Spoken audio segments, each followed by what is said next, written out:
Pinupuri ko na po yung plano kasi sa aming distrito, 5 ho yung coastal barangay, coastal municipality. At marami po coastal barangay. Alam naman po natin, no, yung mga doktor sa mga barangay health center, pagdating po ng gabi, umuuwi na ho yan. No? So pag nagkaroon ho ng emergency sa gabi, maghahanap po ng bangkang marerentahan o maghahanap po ng kung ano pong pwede, kadalasan ho hindi na ho umaabot sa poblasyon o sa city. Kaya kung yan po ay mapapatupad po natin, makakasigurado po kayo, isa po ako sa unang-unang magsusulong na matagaan o mabigyan po kayo ng budget para kung kailanganin man, pero ang PCSO di man siguro kailangan ng budget para yan po makasituparan, no? Makatuparan po. Yun lang po. Mr. Chair, maraming salamat po. Okay, maraming salamat, DML Howard. On the side of the minority, nandito po ba si Senior Deputy Minority Leader Edgar Erice? Wala po. Okay. So we move to Representative Montes. Yes, good afternoon. Thank you, Mr. Chair. Please proceed. May I direct your attention, Mr. Chair, to the last page of the presentation of PCSO. There's this asterisk kasi that caught my attention. It's small, but if it's true, then it has a big impact in our delivery of health services. May I ask the chairman of the PCSO, Mr. Chair, if that indeed that asterisk meant checks are ready for release? You can, yes, Mr. Chair, there's this asterisk before the amount due for the fourth quarter of FY 2024, first quarter FY 2025, and second quarter FY 2025. So these checks for the amount due to the PhilHealth under the UHC is already signed and ready for remittance anytime. Okay, the reason why I'm asking, Mr. Chair, is that is the PCSO Chair aware that Section 37 of RA 11223 or the Universal Healthcare Act expressly provides that the funds should be transferred to the PhilHealth at the end of each quarter? Section 37 po of Universal Healthcare Act says, halagay po doon, the amount necessary to implement this act shall be sourced from the following: 40% of the charity fund, net of documentary tax, etc., etc. And then provided that the funds raised for this purpose shall be transferred to the PhilHealth at the end of each quarter, subject to the usual budgeting, accounting, and auditing rules and regulations.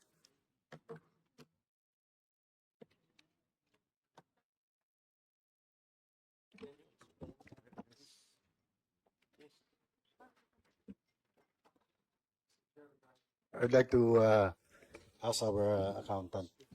Yeah, good afternoon Please po. proceed. I'm Maria Cristina Gregorio from Accounting and Budget Department. With regards po dun po sa check for UHC, every quarter po nagpiprepare kami ng check for remittance to UHC, and ang pay po niyan is si Bureau of Treasury. So si Bureau of Treasury po, siya yung pong magbibigay sa PhilHealth nung amount po na yan.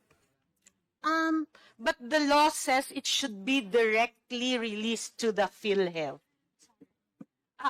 May usapan na po siya kasi dati po, hindi po rin namin alam kung kanino po namin i-remit. Kung kay PhilHealth po or kay Bureau of Treasury. But meron pong naging usapan niya na kay Bureau of Treasury po nakapangalan yung check. Pay for the account of PhilHealth po. Mr. Chair, the reason why I'm asking is that any delay in the remittance to PhilHealth is, I think, also tantamount to the delays and the provision of health services. Dahil po itong pondong to supposedly pambayad po talaga ito ng mga health benefit package. So lalo na po in light of yung mga issues ngayon na hindi nakakabayad ng PhilHealth sa mga hospitals, meron pa po ngayon na nag-pull out yung mga private hospitals sa MOA with the DOH dahil parang hindi nakakabayad, although sa MAIP po yun. But anyway, ang naapektuhan po yung miyembro ng PhilHealth. So, kung pagbabasehan ko po itong presentation ninyo, ang batas sinasabi po at the end of the quarter, mai-remit na natin. Assuming for the sake of argument, may usapan po kayo with the Bureau of Treasury na i-remit nyo at the end of the quarter. Pero yung fourth quarter po ninyo, ready for release pa lang po ng 2024. It should have been released whether to PhilHealth or to the Bureau of Treasury, but I maintain that under the law, it should be directly released to the PhilHealth. So, ano po kaya ang mga dahilan kung bakit po nadidelay yung pag-remit? May mga sistema po ba na nagko-contribute para hindi agad ma-release po sa national government or to the PhilHealth? Yung fourth quarter po ng, sige, Chair. Yung fourth quarter po ng 2024, matagal na po yung cheque na kay PCSO. For release na po yan ng matagal. And I think po, nasa Treasury Department na po namin yan and approved by, signed by the GM na po. So, sino po dapat ang mag-claim ng cheque na yan?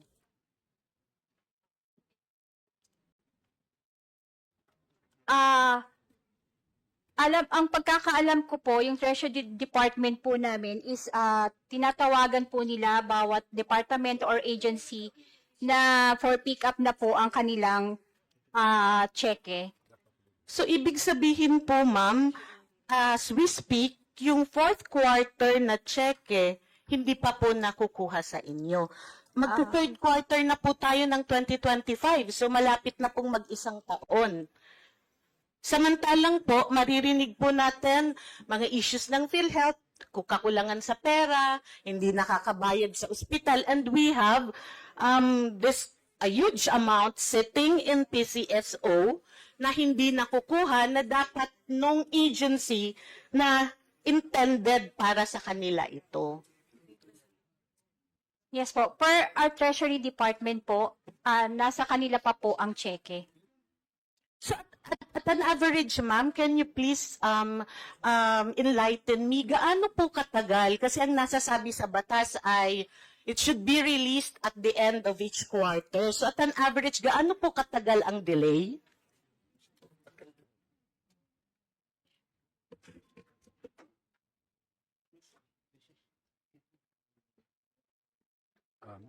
Mr. Chair, on issues on why we are remitting the 40% share of our charity to the Board of Treasury, it was made pursuant to the joint resolution of the DBM, DOF, DOH, the PCSO, and in circular number 0001, series of 2022. And under section 5.1.3, it was explicitly stated in that provision that the remittance should be made to the office of the Board of Treasury. Board of Treasury. Kasama po ang PhilHealth dun sa usapan po. Yes, PCSO, PhilHealth. Okay po. I will just have to check on the is that a joint It circular? is a joint circular, ma'am. Opo. Okay. Anyway, sir, so bumalik po tayo, be that as it may, kung sabihin niyo po may usapan po kayo still, ang nakalagay din sa batas, it should be remitted at the end of each quarter. So, ang tinatanong ko lang po, bakit po delay? Ano kaya ang problema? Baka pwede natin magarawan ng paraan para hindi na-delay, para hindi din na-delay ang remittance sa PhilHealth. Almost regular naman po yung pagre-remit namin, except po dito sa tatlong check-in na to. So these are isolated Yes po. incidents. Pero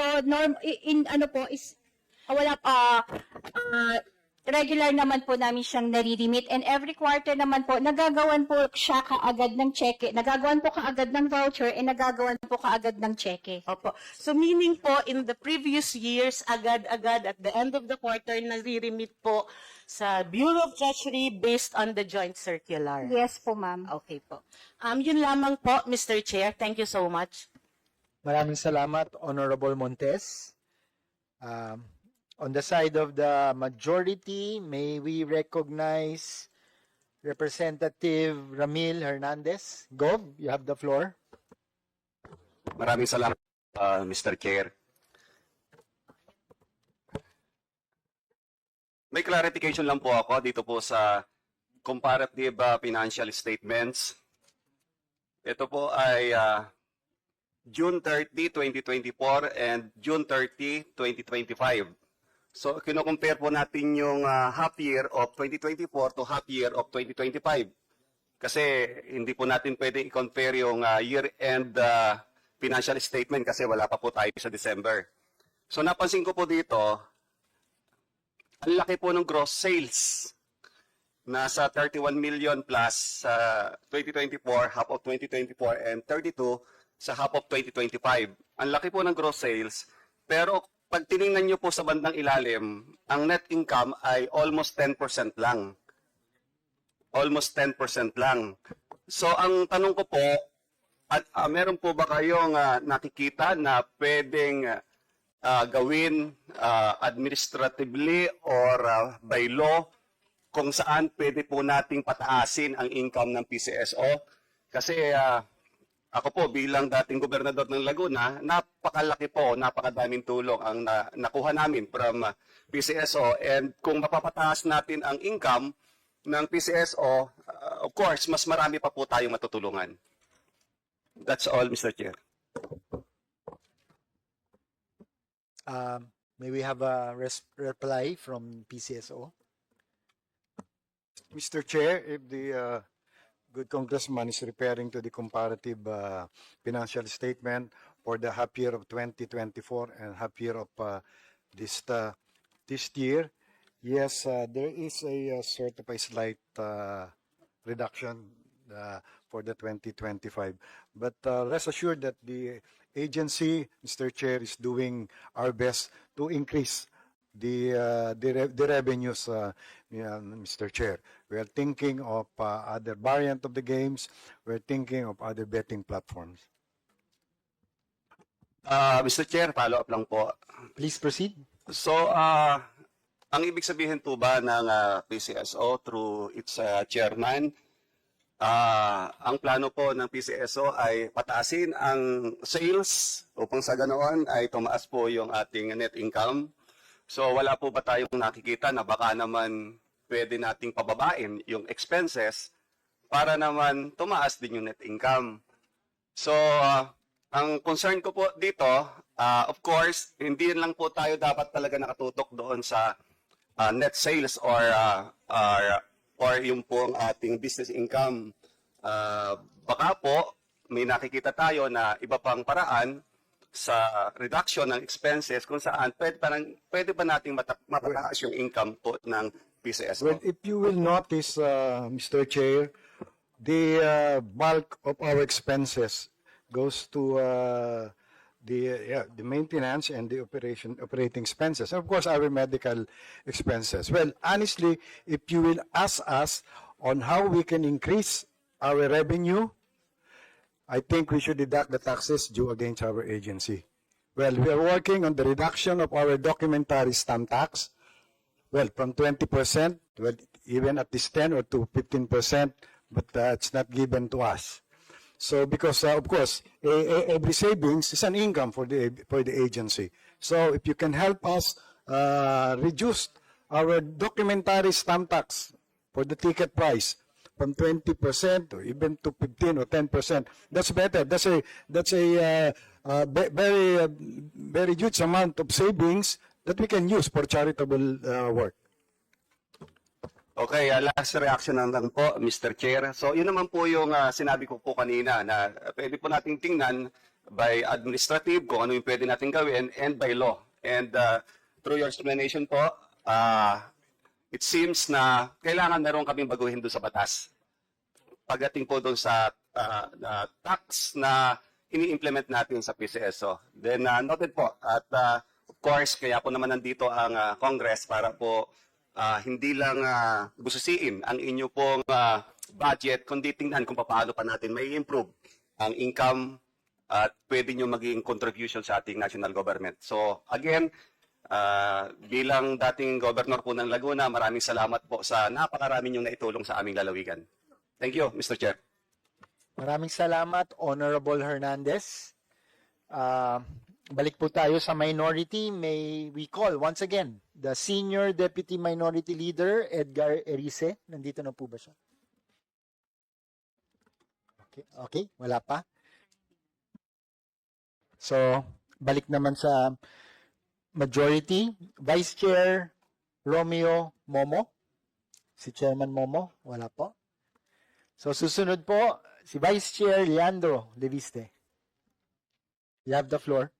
Please proceed. Good afternoon, Chair. Thank you for your time. Mr. Chair, PCO has a social mission to help underprivileged Filipinos. Is that correct? Correct, Mr. Chair. Thank you, sir. And I believe one way that it does so is it provides employment already to many people. Approximately how many people work in the STL sector? Good afternoon. Approximately, we have almost 375,000 working in the STL. Thank you. And how many of those do you believe are regular employees and how many are agents or collectors? For the regular employees of the STL, I think it's almost 150. The entire. It's yung regular employed by the agents corporations. And there's approximately 200,000+ who are not regular employees. Yes. Can you explain to us what their compensation structure is like? I'm sorry, I don't have the data right now of the salary structure of those 200,000 because it's being employed by our STL AACs directly. We have no employee-employer relationship with those cabos and sales representative and sales supervisors. Simply indicatively, could anyone from PCSO explain to us what percent they make of how much and what that means in terms of their monthly take-home pay?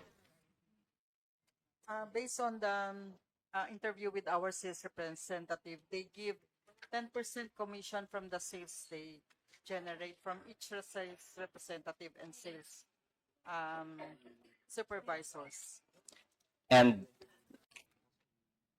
how much do you think that translates to on a monthly take-home pay?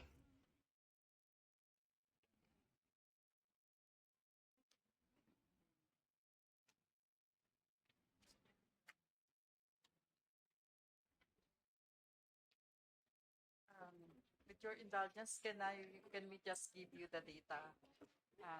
We'll ask our AAC. Thank you.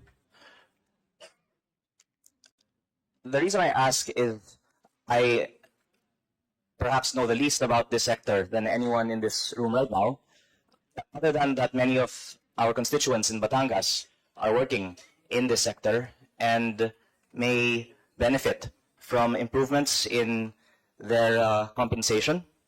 And considering that the profits of PCSO are used to help the poor, perhaps our charity can begin at home, and that hopefully PCSO could consider turning all cabos and cobradors into regular employees. Mr. Chair, actually, those cabos and collectors are employees of our agent. So we don't have a employer-employee relationship with them. It's our agent to us. Yes, I understand that, but you have some means of regulating the conduct of your partners? We are requiring our agent to submit a regular SSS requirement. What else? PhilHealth and Pag-ibig. So, in other words, those regular employees of those agents, so they have to comply to the requirement of these three agencies, Your Honor, Mr. Chair. Thank you, Mr. Chair. So you're saying that you already have certain requirements for the benefits received by the cabos and the collectors. Yes, we require our STL operators to comply with the requirement of the SSS, PhilHealth, Pag-ibig with respect to their regular employees. Thank you, Mr. Chair. Would you be opposed to a bill that would require that all cabos and collectors be regular employees? Well, for us, we will not object on that, but I think the STL operators will. And We like oh, thank you. So we can take away from this hearing that PCO likes, to quote the chair, and supports a bill that will require all STL operators to make all cabos and collectors in the Philippines regular employees. But I understand that especially the collectors in the Cabo, they don't work regularly. So that's why they receive their compensation by way of commission. Or what they receive is always based on commission. At least then we could perhaps have further discussions on what greater minimum benefits and other compensation can be provided to the cabos and collectors. We may possibly, I think it's also is it in our IRR that we assured the cabos and the collectors to receive sort of a minimum commission. There is already a requirement on the minimum commission. Can you share with us what that minimum commission is? Actually, I have to apologize, Mr. Chair. We don't have any requirement as the minimum commission that they are supposed to give. So we give it to the operators on how they can manage giving commission to their cabos and collectors. Do you have an idea on the range of what those commissions are? What is the range?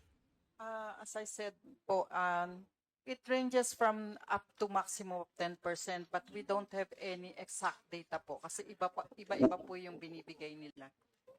Would you oppose making 10% the minimum commission of a cabo or collector?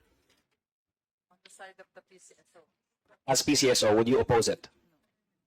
So we can take away from this hearing that PCSO would support a bill requiring that the minimum commission of a cabo or collector be 10%.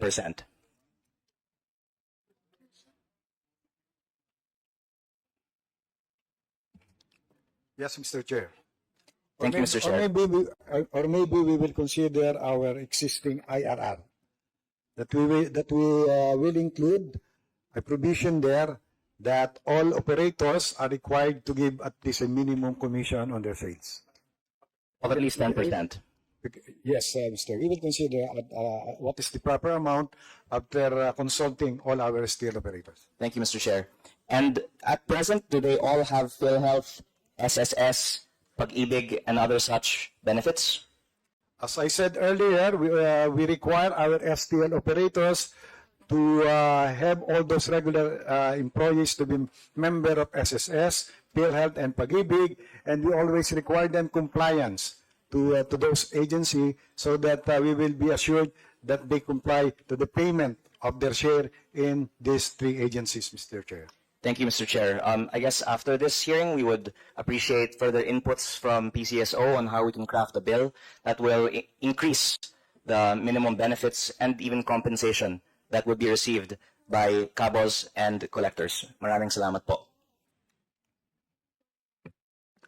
Thank you, Honorable Leviste. Next, from the province of Bataan, may kalalawigan, Congressman Tony Roman. Magandang hapon sa inyo lahat. I'm not sure if these questions were asked. If they were, just say asked and answered. Okay, but I think there are witnesses here who can confirm if they were in fact answered. So I have a line of questions concerning disbursements of charity funds. So basically, my main concern is I want to make sure that it's equitably distributed and has the greatest impact to beneficiaries. Ano? Itong charity funds ninyo, meron ho ba kayong criteria na sinusunod sa pamimigay ho ng charity funds? Yung mga vehicles o ano pong mga CSR programs ninyo? Hindi pa ako natatanong yan. I just want to make sure. Galing po ako sa ibang committees. Your Honor, we have guidelines on for example, in the distribution of the patient transport vehicles or ambulances, we require certain documents, a commitment from the Sangguniang that they will maintain this, so that they will allocate funds para po ma-maintain yan. And then sa aming medical assistance, there are documents that have to be submitted. And of course, in terms of needs, iba-iba po ang pangangailangan. So, we respond po dun sa different needs po ng hihingi po ng tulong.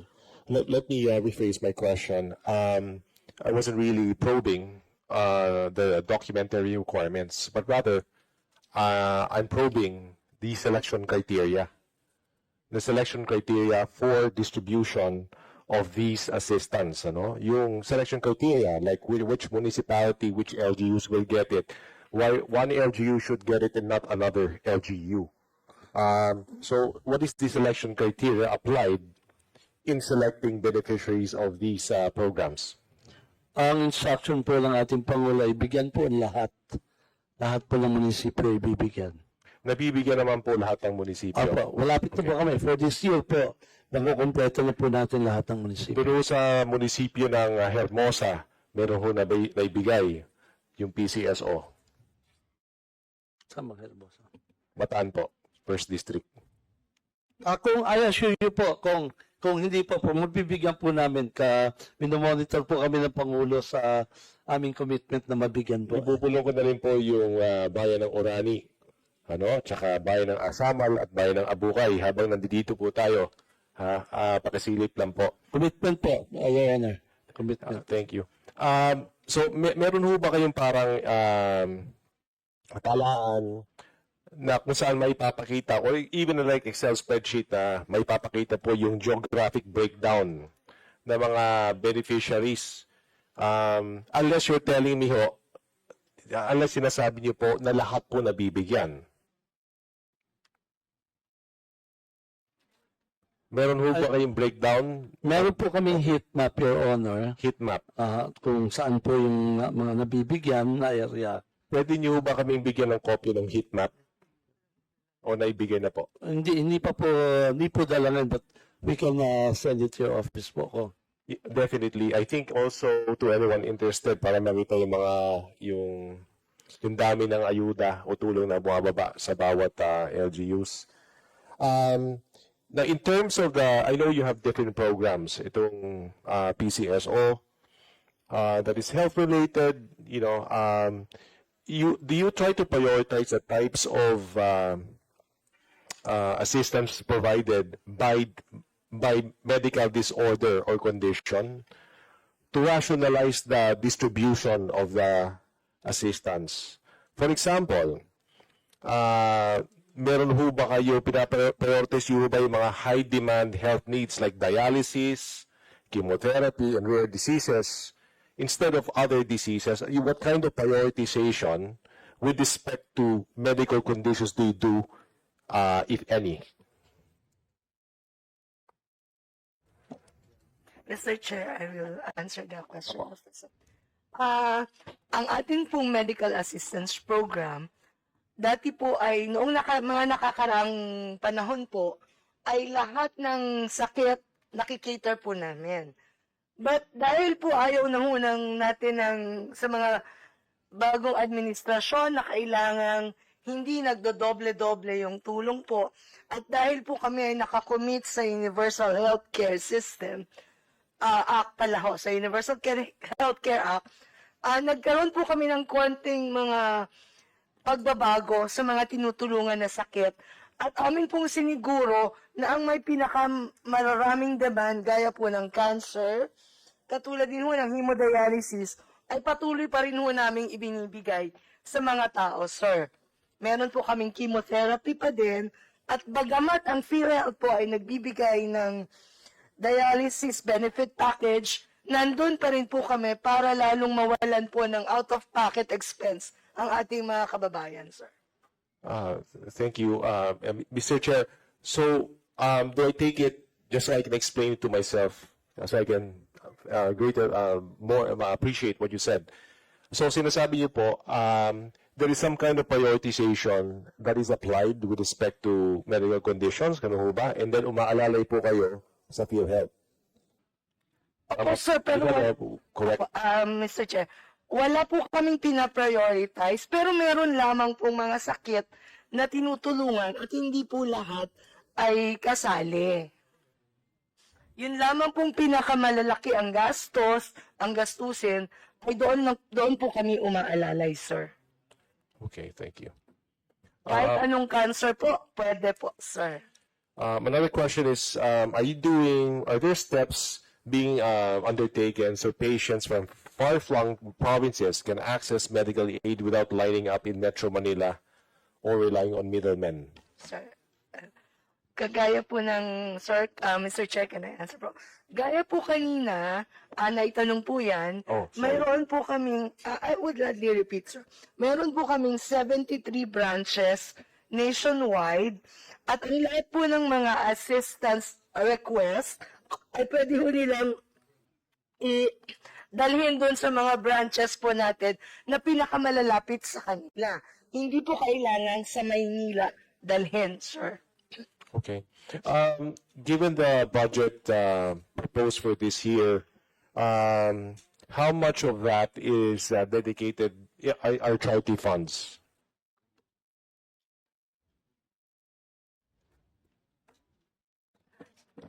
Mr. Chair, actually, ang aming pong budget ay kasi nga po kami income generating. So yung pong aming sa sales, 30% of that will go automatically to charity. At yung pong aming, 40% of that will go to PhilHealth for the universal healthcare. And then the remaining, yun po ang aming ginagastos for other medical health program. Mr. Chair, is there an increase in the, I guess if your budget increased, the 30% would also increase, correct? The charity funds. How does your budget this year compare to last year's? I think we're increasing our revenue. So once our revenue is increased, so the allocation for the charity will also necessarily increase. Opo. I just want to take a look.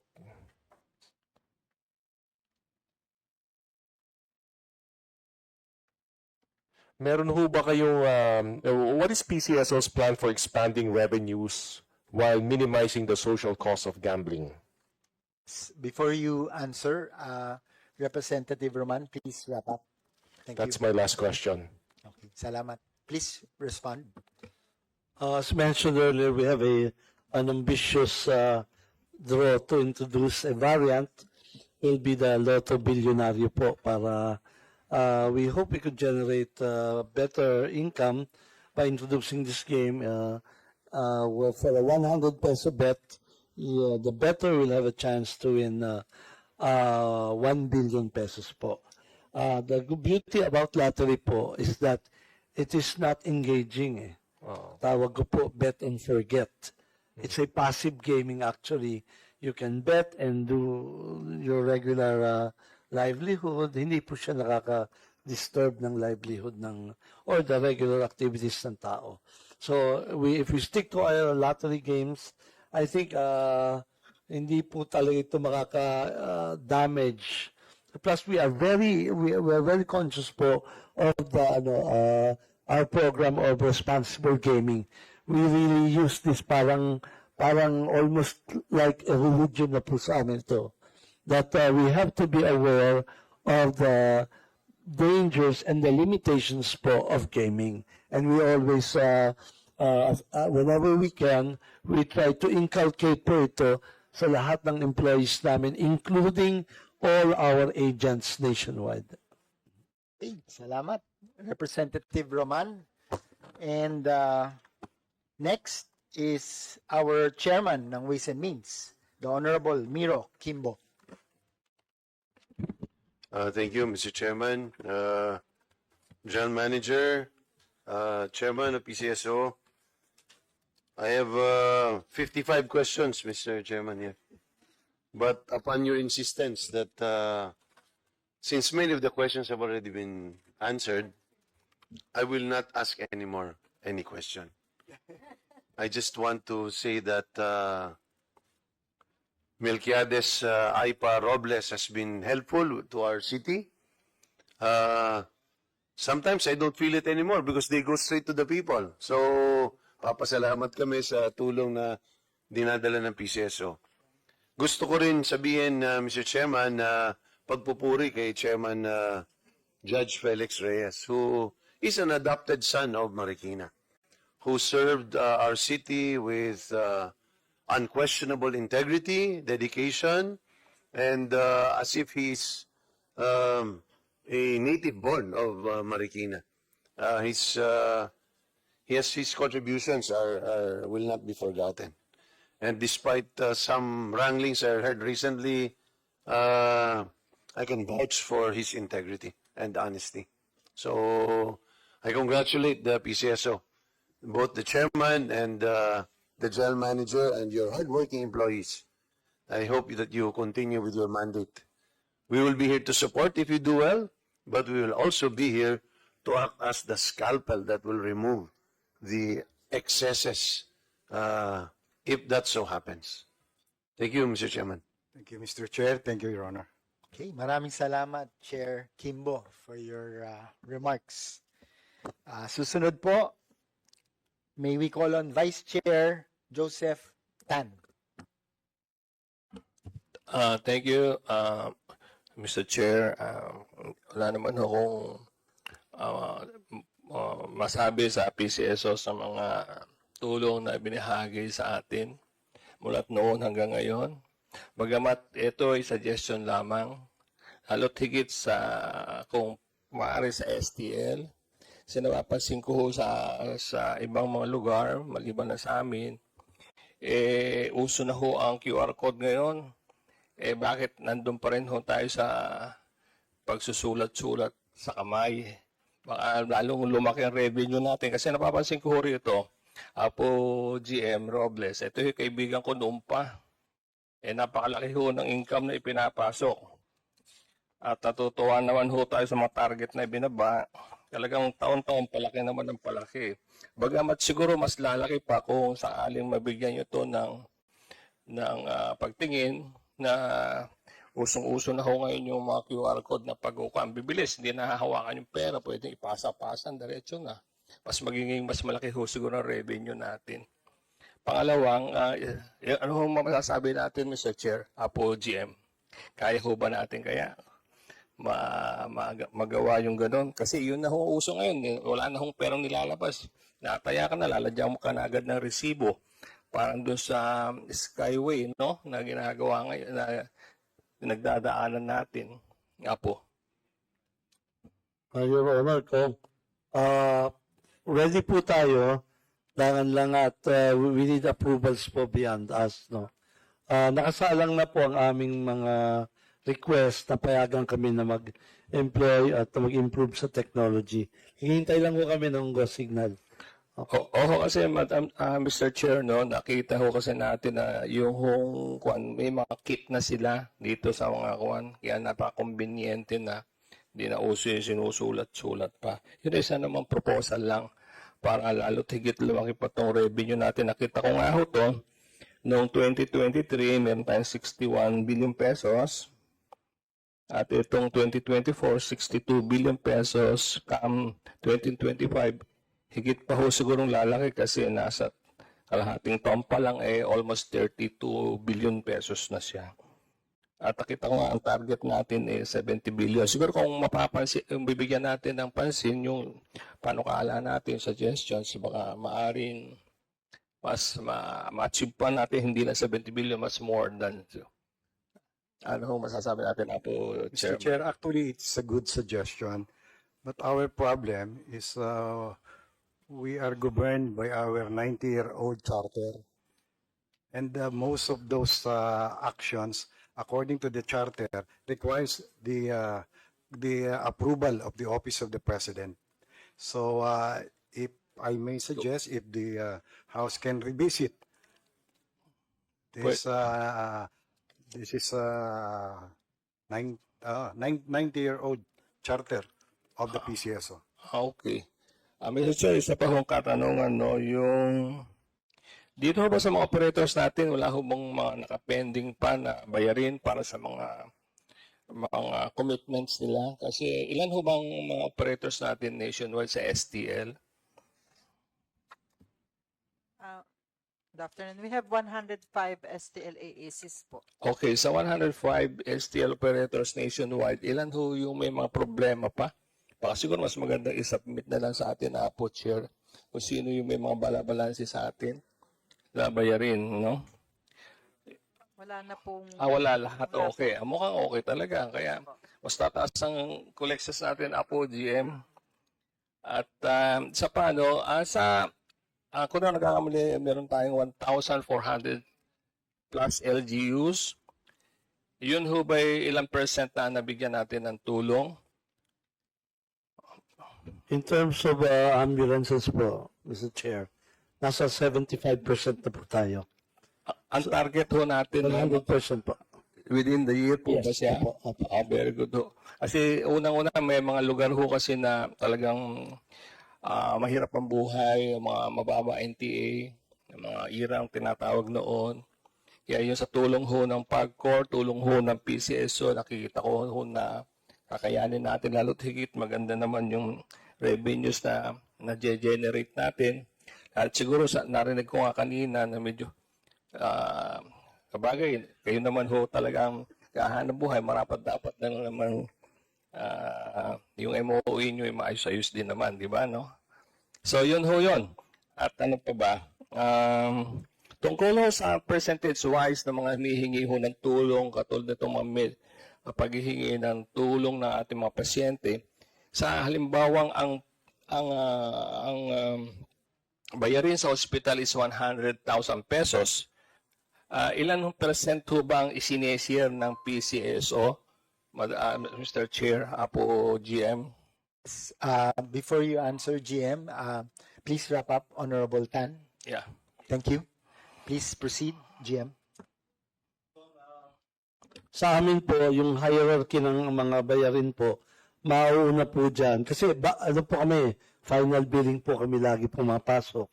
Mauna po yung senior citizen discount, kung meron kayong disability discount, pasok si PhilHealth, and then pagkatapos si DSWD, DOH po, minsan po pumapasok din po yung mga LGU, nakakabawas din po. At yung huli po, yun, doon na po kami pumapasok. So sa madaling sabi, buhay pa rin po ba ang malasakit center sa bawat district hospital, government hospital? Ang hindi ko po sa Malasakit Center, ito po ay proseso. Wala po itong funding source on its own. So it's a para pong itong coordinating body or area na kahit po wala yun naman po, dati naman po meron ng social worker po na gumagawa niyan. Pero tuloy po tayo kung ano man po ang Okay. Sa madali yung sabi ay more or less siguro sa balance billing babagsak kasi kayo ho nagsasabing, Mr. Chair, na Apo GM, na sa dulo ay sagutin na ng PCSO kung kakayanin. Kinakaya ho ba, more or less? You'll be surprised po. Minsan po, wala na ho talaga eh. Minsan po, sumulat sa amin, sabi niya, okay na ho, wini-withdraw na ho yung request. Dahil nako-cover na po eh. Lalo na po ngayon with the zero balance billing. Oh, yun Kapag- naman, okay. Yun Kapag po naka-enroll siya sa ward, wala namang babayaran eh. Eh kung just in case wala akong space sa ward at so happen na mapasok sila sa yung pay ward, ano hong usually mga natin doon, trato natin sa ganung bagay? Sa DOH na lang po. Sa DOS na mapagsa.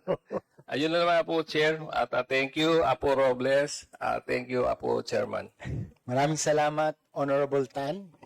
That ends our first round.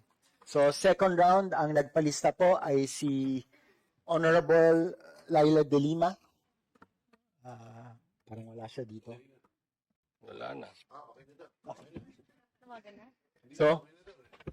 So kung wala na pong ibang nakalista for the second round, may we hear a motion? Okay, I would like to recognize the Honorable Jam Jam. Thank you so much, Mr. Chair. Before I move to terminate your budget briefing, I would like to express my gratitude and commendation not only to GML Robles, but of course to Judge Felix Reyes and the entire PCSO family. I have been in the Congress for more than 6 years, and I worked in the Senate for more than 4 years. Parang ngayon ko lang naririnig ang mga sagot na kung saan ang mga miyembro ng Kamara naniniwala sa inyo. I hope and believe that in the next 3 years, you will be able to continue what you have been doing. Service with utmost integrity, compassion to those who are in need. Indeed, the love to our country by our President, kayo po ang nagdadala. Sa totoo lang, sininod nyo ang tagline nyo. PCSO, hindi umuurong sa pagtulong. Mabuhay kayo. With that, Mr. Chair, I would like to move to terminate the budget briefing of PCSO. Second, Mr. Chair. Terminate the GM. Hinabahan ako bigla. It has been moved and duly seconded. Motion is carried. Mr. Chair. Mr. Chair. May we hear another motion? Mr. Chair would like to suspend the budget briefing and resume on Tuesday, August 26 at 9 a.m. So move, Mr. Chair. Second, Mr. Chair. Thank you. It has been moved and seconded. The briefing is hereby suspended and will resume on Tuesday, August 26, 2025 at 9 a.m.